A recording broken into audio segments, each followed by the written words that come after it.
Okay, so I am actually on my way to my evaluation. And it's weird because, I've always knew I was different.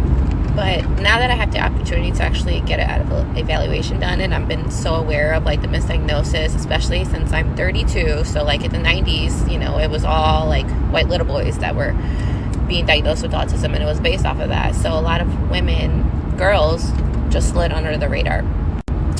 So, yeah, it's weird because I've had to wait a while to get this date, and then he called and canceled because he was out of town, so it was just postponed. So it was really weird, oh my gosh, should I be doing this or not? Is that a sign for me to just not do it? But then it's you know what, fuck it, let me go do it.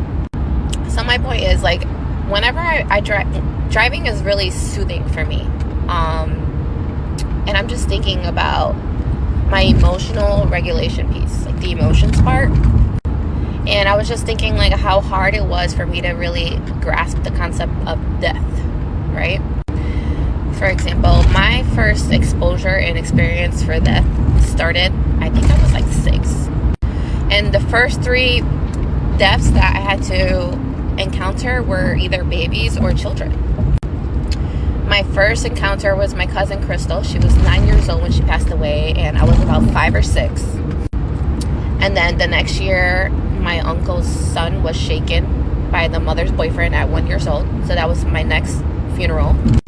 And then the next one was, I was probably 9 at this point, and it was my godmother's nephew who was 13 and died from a heart attack. So, and then I also, since being in a funeral home as a child, my first exposure to it was children, and also the smell of flowers. I paired that with death. I remember when Jeff and I first started talking, he was like, oh, how do you feel about flowers? I was like, oh, I hate them. They just remind me of death, because they did. My whole entire life, the times I were exposed to flowers were at a funeral home.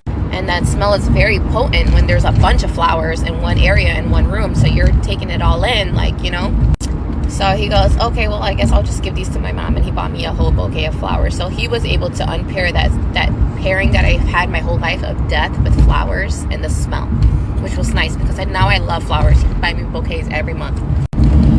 So even as I got older, when it comes to someone telling me that, a loved one passed away, it was very awkward for me and uncomfortable. And I didn't know how to say oh, I'm so sorry for your loss. I would be just mute, and then eventually I built up the courage to actually say, I'm so sorry for your loss. And after having to practice that a while, I became comfortable.